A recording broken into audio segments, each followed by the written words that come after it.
That reminds me of a quote that was on the wall at the farmer's market that I went to in Truro, and it said, gardening is like therapy, but it's cheaper and you get tomatoes. There you go. Exactly. So my name is Alicia Clarkson. I'm the garden coordinator here at the Peter McKee Community Garden. I have been here since 2017. The garden was originally established in 2016 by the Garden Cities Project, but it at the time was, I believe, 23 raised beds and this shed here. But as we have learned over the years, community gardens are things that need a leader. They need someone to organize people, organize things, and to herd the cats, as you will. So I was very fortunate to be able to be brought on to the team with the Peter McKee Community Centre. They brought me on as a full-time position, and so now I'm here year-round. We now have 101 raised beds, two tool sheds. We got the greenhouse, we got a fish pond, we got water catchment. So we are we're really dug in, like literally. So we're really excited about that. I have my bachelor's in agriculture from the former Nova Scotia Agricultural College in Truro, and I've been doing some form of gardening basically my whole life, but it's been my job for 4 years now. The reason I wanted to do this workshop on seed saving is because last year, with the start of the COVID pandemic, we saw everyone started panic gardening, but nobody was panic seed saving, which made me panic because we had seed potatoes that we were giving away. We do it every year because we always have these extra potatoes from the food bank that are sprouted, so we give them away for people to grow. And we had people coming and saying, I can't find a seed potato anywhere, I can't find seeds, they're all gone, the garden centers are sold out. And that was like a light bulb moment for me, because I was like, I haven't bought seeds in years.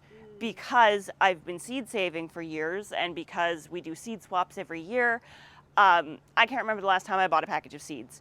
So thinking about this whole thing, because I have this skill and this like habit that I do every year, the pandemic didn't affect me in terms of being able to secure seeds for my garden, but it did affect a lot of people.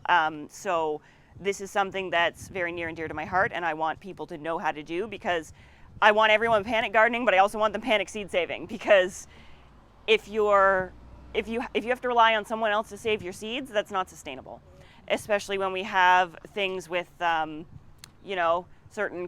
corporations who shall remain nameless that like to try to patent seeds and prevent us from seed saving. It's one of my favorite quiet acts of rebellion, and it's basically you're taking next year's garden and putting it away in a little box over the winter, and then you pull it out in the spring and grow your whole new garden. So it's the ultimate sustainability act, in my opinion. So we're going to be talking about different types of seeds or different types of vegetables, and how seed saving is different for different crops. Like, for example, I was explaining to one of my volunteers inside the other day that we're saving seeds in the greenhouse for carrots, and she says, where the hell do you find a seed on a carrot? And I was like, well, I'm going to show you. So we're going to talk about that. We're going to talk about heirloom versus hybrid versus open pollinated seeds. We're going to talk about what's it called when you hybrid seeds, cross-pollinating. We're going to talk about adapting your seeds for your environment, and why saving your own seeds can give you better plants in following years.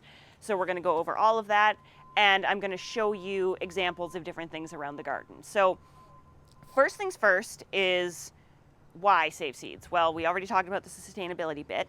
So you're securing your garden for next year, this year. Another really good reason is it saves you money. You can go to a garden center and pay anywhere from $2 to $5 for a package of heirloom tomato seeds, add an extra 75 cents on that if they're coated for easy handling, add an extra $1 if they're organic. So that can add up really quickly, especially if you're enthusiastic and want to grow a great big garden with all the different varieties. So that can get really expensive really quickly. And in my opinion, gardening should not be a luxury activity. It should be something that anyone can do. It doesn't matter how much space you have, how much, whether you have a patio or a full farm, everyone should be able to grow some food of their own. regardless of where you are. So that's also why we have community gardens, so the apartment dwellers have somewhere to grow their food.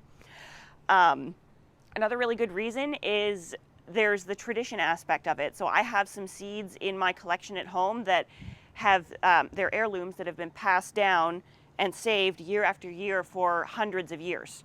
So there's history there. I've got some really cool, like, I call them my vintage seeds. There's some like Acadian varieties that were brought, like, there's one bean that I really like. It's called wild Canada goose bean that were originally, allegedly the story is that an Acadian hunter shot a Canada goose and his wife was gutting it and found these seeds in its gullet, so she saved them and grew them, and year after year were saved again and again, and so now we have these beautiful little gray speckled beans that make excellent soups, and they're used a lot in traditional Acadian cooking. So there's that aspect of it. We also have a lot of gardeners that come from other countries. So I have a family who's originally from Nigeria, and they have seeds that they've saved and brought with them. And when you're settling in a new country, especially one with a very different climate than you're used to, the ability to grow some of your own food that you have at home is a very powerful thing. Add on top of that, that every time you save seeds in your garden every year, you are very, very slightly adapting your plants to your environment, then there's really no reason not to save them. So and then on top of that, it's just fun. I know a lot of people just like to look at their beautiful box with all their different seeds, and it's just a really enjoyable thing. My seed collection at home is an antique box. It was my grandmother's silverware chest, like that you keep all the silverware that you only use at Christmas in. Well, we use the silverware every day, so I stripped out the box, and I have all these little metal tins that you get from David's Tea in them, and that's what my seeds are all in. And I just like to open it and look at it because it looks like a jewelry box with all these different colors and all the different shapes, and it's just beautiful. So there's really no reason not to save seeds. So in terms of like adapting your seeds to your environment, if you look at, say, we're gonna talk about tomatoes because everybody grows tomatoes. So you grow your tomatoes and you have, say you grow 6 plants. Out of those 6, you're gonna notice that a couple just grow better. They're a little bigger, they get more fruit, they grow a little taller, they don't wilt as easily, whatever it is. When you want to save your seed, it might be really tempting to eat the most beautiful, shiniest, reddest tomato that you have, but that's the one that you want to save the seeds from because that's the one that's passed its genes down to the next generation. And if you save those seeds, then you're going to have more of those tomatoes next year. And at the end of the day, it's quite a small sacrifice. If you're sacrificing one tomato, that's hundreds of seeds. So you can eat the slightly uglier ones, save the really, really beautiful one, and then you've got hundreds of seeds that will hopefully have more of those beautiful tomatoes next year. So every year, your seeds adapt just a little bit more. So say you had a year that was especially dry and this tomato plant did really well anyway, well then those tomato seeds are going to be just a little bit more drought resistant than the ones that came before them. So you can keep doing that. We have all the seeds that we save ourselves here in this garden are heirloom or open pollinated seeds. So that means that they've been saved the same way year after year. If they're an heirloom, it means it's been done for at least 50 years or more. And open pollinated means that they are saved the same way. It just hasn't been quite as long that we've been saving those varieties. So that means they haven't been hybridized, they haven't been genetically modified, they haven't had anything funky going on. It's just that we grew this, say, Roma tomato. We saved the seeds. It was crossed with another Roma tomato, and we've been doing that again and again and again and again for at least 50 years. So everything that we save in this garden are all heirloom or open pollinated. That's not to say that there's anything wrong with hybrids. Some hybrid vegetables can be fantastic for drought resistance or for increased yields for commercial production. There's a lot of good reasons to use hybrids, but you can't save their seeds because hybrid seeds are typically sterile or they revert back to one of the 2 parents that the plant came from. So if you've got some tomatoes that are a hybrid and you save those seeds, they're either not going to grow or they're going to grow and you're going to get cherry tomatoes regardless of what you save them from because tomato genetics are weird and that's just how they work. So I have no problem myself with hybrid vegetables. They're great for all sorts of things. I've got some nice purple carrots that are a hybrid. We just can't save the seeds from them. So we make like a conscious decision when we're growing hybrids that I'm going to grow these, I'm going to get a crop, but I have to buy seeds again next year if I want to grow them again. So nothing wrong with it. It's just something you need to be aware of. So when I'm talking about seed saving, I tend to break things down into a few categories. So there's the one category is it's obvious where the seed comes from because it's from the part that you eat. So we're talking tomatoes, we're talking peppers, we're talking like squash and pumpkins. The seed is mature when you eat the fruit, and you can just take it out and save them. With tomatoes, there's an extra step, but we'll talk about that after. So for example, if you're saving pumpkin seeds and you're going to make a pumpkin pie, you cut your pumpkin open, you remove the seeds and clean them, they're ready to go. All they really need to have done to them is clean them and dry them, and then they are ready to save for next year. Tomatoes, there's an extra step because you've got that slimy stuff over the seeds.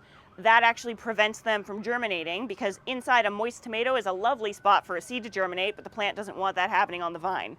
So that jelly stuff around the seeds actually inhibits germination. So if you want to save tomato seeds, you have to ferment them first. So my students and the kids that I have in the garden love this project because it's disgusting. So you take your tomato that you're saving your seeds from, you smash it up in a jar and you let it rot and get all moldy and gross. And then you put it through a sieve and spray off all the slimy stuff, and then you've got these nice little hard seeds left behind. So after you ferment off that coating, you get those lovely seeds. And we'll talk about that in our fall workshop, and we're actually going to do that in the fall workshop so you can see all the gross stuff. So that's always fun. Another category that I separated into is things where you see the seed, but it's not ready to eat. So you're thinking like, if you look at seeds in an eggplant or a zucchini or a cucumber, they're not mature. They're soft enough to eat. They're like these, in an eggplant you can hardly see them. They're these tiny little flecks. If you plant those, nothing's going to grow because they're not mature. Because we harvest the fruit at that time because that's when we want to eat it, but the plant doesn't care what we want, and it doesn't care if we think its fruit tastes good. So its main goal is to have mature seeds to pass its genes along to the next generation. So when you're saving, for example, seeds from a cucumber, those seeds that you pull out of a cucumber that you're eating are immature. But if you leave that cucumber on the plant until it gets a hard skin like a squash, it turns yellow, it's sour and gross, and you don't want to eat it, that's when the seeds are ready. So there's kind of another category there that I separate things into. I've seen a lot of those like 5-minute craft videos on Facebook, and they make me crazy. Because I'll see somebody like scooping seeds out of a cucumber and mixing them in a glass of water, and they're like, oh, the good ones sink, you can plant those. It's like, no, you can't. Like, that's like taking a grocery store chicken egg and expecting to get a chick out of it. It's not fertile, it's not gonna work. So we'll go into that. Then the kind of third category is the where the heck is the seed on this plant category. So if you think lettuce or carrots or garlic or like any leafy green, cabbages, radishes, you don't see the seed because that's not the part of the plant that we're eating. So with most of these plants, save for lettuce, they are all biennial, so they don't make seed until their second year of life, but we harvest them in the first year because we want to eat them. So if you're saving seed, you've got to sacrifice some of your harvest that year for next year's seed crop. And I will show you that when we walk around. I guess the only one that doesn't really fit that category is lettuce. They will make seeds in their first year, but if you've ever seen a lettuce plant, when it gets really hot, send up a flower stalk and make flowers, that lettuce tastes horrible. At that point, you don't want to eat it. You're better off just letting it go and make its flowers and make its seeds. So there are, in some cases, some extra steps to make sure you actually get the seeds you want, because some things can cross-pollinate from really far distances, and some things pollinate themselves. So a really good resource that I love is this book. It's called Seed to Seed by Suzanne Ashworth. Fantastic. Basically, any seed you can think of is in here. It's available on Amazon. We have it available to borrow in our lending library that we have here. So if anyone would like to borrow it, just let me know. I have my own copy at home, so this one's not mine. It's a fantastic book. And like I said, we have a whole library in the tool shed. Anyone's welcome to borrow them. I just need your, email so I can hunt you down if I don't see it back in a few weeks. And you can take notes, you can photocopy it, you can put notes in the margins, whatever you want. So this is a fantastic resource. There's also the, I believe it's the Seed Savers Alliance, but there's a whole database online, and I believe it's the Seed Savers Alliance, and it's very similar to this, where you can go, type in lettuce, and it will tell you about lettuce's life cycle and how you, where the seeds come from, how it's produced, how they're pollinated, how you save them, how you process the seeds, how you store them, everything. Because a lot of gardeners and farmers are very enthusiastic about this, and they want people to know it. So even just Googling like seed saving information sheets can bring up a lot of really good resources. And I do have a lot of those saved on my computer. If you like a copy, I can hook you up. So we are gonna go for a little walkabout, and I'm gonna show you some different spots of the garden. If you can space yourselves out, you can keep your masks off. If you need to get closer, then just put them on. We're gonna start in the greenhouse. Start in there? Yep. Yes, and we have snacks and juice boxes.